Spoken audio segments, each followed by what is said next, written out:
Assalamualaikum, hai semuanya, jumpa lagi di Nafara Laki Channel. Apa kabar teman-teman semuanya? Semoga kita selalu dalam kondisi yang sehat walafiat dan juga dipermudah dalam segala urusan. Ya teman-teman semuanya, saya ucapkan selamat menjalankan ibadah puasa bagi yang menjalankan. Semoga amal ibadah di bulan Ramadan ini bisa diterima, amal ibadah kita ya, dan diberikan pahala yang sebanyak-banyaknya. Nah, meskipun kita sedang puasa, tetapi tidak patut ya kalau kerjaannya hanya tidur-tiduran saja. Jadi kita bisa isi aktivitas dengan berkebun, menanam tanaman hias, ya termasuk tanaman hias yang ada di sekitar rumah kita. Nah, teman-teman semuanya, hari ini saya ingin menata lagi teras rumah saya. Ya, supaya kita tidak jenuh, jadi kita harus sering ganti-ganti bagaimana penataannya. Nah, untuk kali ini ya saya ingin menata dengan cara yang berbeda. Nah, ini yang saya tampilkan, ini adalah jenis suplir yang keribu. Biasanya ini saya letakkan di atas, tapi kali ini mau saya letakkan di bawah ya. Dia di bawah pohon ini ya, jenmani. Ya, ini cukup memakan tempat ya, jadi memang kalau jenmani ini tidak saya pindah-pindah. Ya, kemudian di atas ya itu juga ada rak besi yang saya selipkan di pojokan ya. Maklum saja untuk teras rumah saya memang tidak terlalu besar ya teman-teman semuanya, tetapi bagaimana kita bisa menata supaya tidak terlihat berantakan ya. Jadi itu ada suplir keribu di bawah ya, kemudian ada jenmani dan ada aglonema bikroy ya tadi di atas. Baik, untuk area depan pintu ini saya pasang philodendron michan, philomichan ya. Ini daunnya lumayan sudah besar-besar dan sudah cukup tinggi, sudah melebihi turus, jadi memang harus dipotong ya.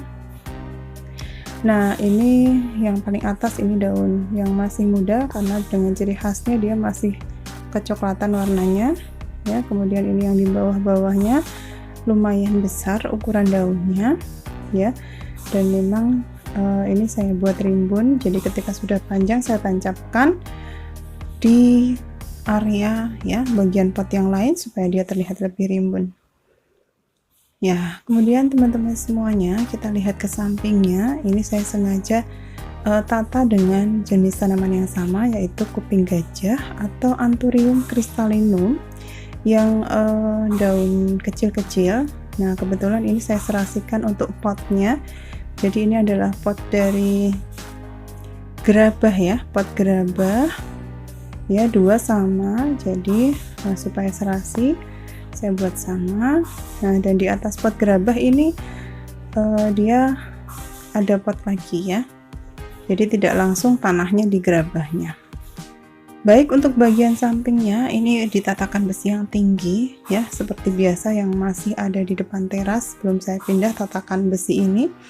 Paling atas saya tanam Monstera adansonii ya, karena dia saya pasang turus, menurut saya dia kelihatan tinggi dan pantas kalau dipasang di bagian paling atas. Bawahnya ini ada Epicea yang warna hijau tapi ada motif tulang daunnya itu silver ya. Ini cukup rimbun dan daunnya juga sudah besar-besar ya. Kemudian bawahnya itu samping kiri bawah. Nah, ini juga Epicea tapi kombinasi ya. Epicea ini cukup mudah untuk ditanam kembali, jadi kalau sudah ada batang yang menjulur ini saya tanam lagi di pot yang berbeda. Ternyata hasilnya seperti itu teman-teman semuanya, jadi sudah subur ya. Saya kombinasikan dengan warna yang berbeda. Nah, kalau dia mendapatkan sinar matahari yang pas, maka daunnya tidak akan kering dan juga bisa berbunga. Ya, kemudian bawahnya ini adalah Sleeping Charlie atau Minkawi. Ya, motif daunnya sangat khas ya. Meskipun ini tidak bisa kita konsumsi ya, karena memang Minkawi bukan daun mint yang sebenarnya. Ya, ini juga cukup mudah pertumbuhannya. Yang penting dia mendapatkan penempatan media dan penyiraman yang tepat. Ya, kemudian bawahnya ini masih Syngonium ya, Syngonium, jenis Syngonium. Ya, ini dia kalau tampilan dari atas ke bawah. Ya, ada Monstera adansonii, Epischia, bawahnya Epischia lagi, ada Minkawe, ada Syngonium, dan paling bawah itu ada Alocasia. Baik, kemudian di samping rak tatakan besi yang tinggi, ini saya taruh tatakan besi yang lain. Ya, ada susun 3. Ini semuanya saya taruh Aglonema bicroi saya. Ini Aglonema bicroi yang paling besar. Nah, daun barunya juga sudah warnanya sudah lebih cerah daripada yang bawah-bawahnya. Nah, ini anakan. Ya, teman-teman bisa lihat untuk batang, arah batangnya itu agak tidak lurus ya, tidak lurus ke atas. Ya, jadi kalau sedikit cerita gitu ya, Aglonema bicroi ini kan memang dia arah daun itu akan mengikuti arah sinar matahari. Nah, seperti ini ya, mengikuti arah sinar matahari, condong ke arah sinar matahari. Nah, kemudian supaya ini menjadi rata, dia bisa dari atas terlihat roset gitu ya. Tips dari saya adalah saya balik ya, jadi kalau arah keluar, ini saya putar ke arah dalam sehingga daunnya ya tidak hanya condong ke satu sisi, tapi dia bisa belok. Itu sudah mulai belok ke atas ke arah yang lain ya. Ya, awalnya dia arah ke belakang tadi, ini sekarang karena saya balik seperti ini dia sudah mengarah ke sini daunnya.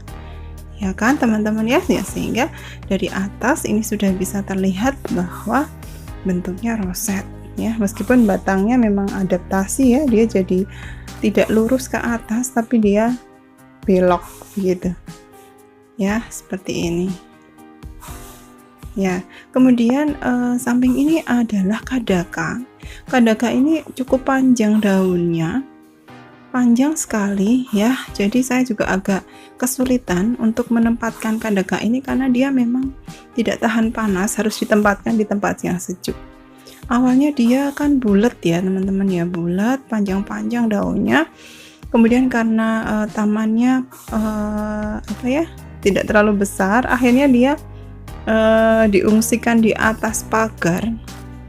Cuman ternyata atas pagar itu panas ya, sehingga ketika saya amati lagi ya, batang-batang daun di bawah itu mengering ya, sehingga kemudian saya turunkan dan saya potong separuh, itu tinggal separuh lagi ya. Kemudian saya taruh di teras supaya tidak memakan tempat. Nah, ini kita beralih ke sisi yang samping teras, yang area kecil ini ya.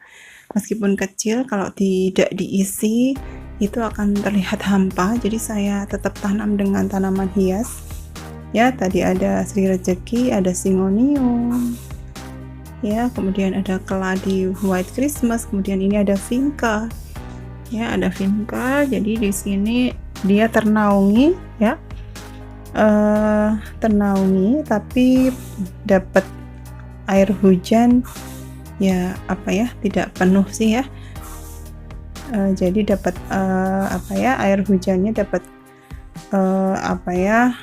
ditritisan gitu ya, jadi sedikit saja dia dapat air hujan ya. Ini ada pakis kelabang juga. Kemudian ini ada Calathea ya. Calathea ini awalnya saya tempatkan di tempat yang teduh, benar-benar di bawah naungan, tapi daunnya malah kering semua. Kemudian saya taruh di sini, dia justru lebih bagus pertumbuhannya ya. Mungkin di sini sirkulasi lebih lancar dan dia juga lumayan dapat sinar matahari di sini, tapi tidak terlalu terik. Jadi ternyata dia cukup cocok di sini ya. Gitu ya. Jadi ini teman-teman ya, tanaman yang saya pasang di teras bagian samping yang area kecil ya, karena memang areanya sangat kecil, jadi sengaja memang saya taruh di tengah. Kalau saya taruh di pinggir itu nanti takutnya dia tidak bisa leluasa untuk berkembang kanan dan ke kiri gitu ya. Jadi saya taruh di tengah tanpa ada tatakan besi sehingga saya mudah untuk memindahkan ketika membersihkannya. Nah, baik teman-teman, ini semuanya adalah koleksi tanaman saya yang saya pasang di depan teras dan teras samping.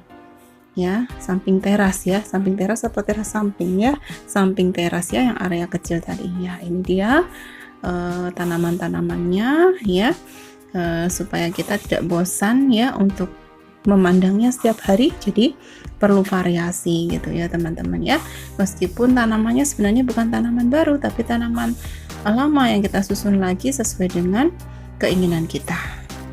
Ya, baik teman-teman, seperti itu ya. Semoga menginspirasi dan bermanfaat. Kita ketemu lagi di video selanjutnya. Assalamualaikum, bye-bye.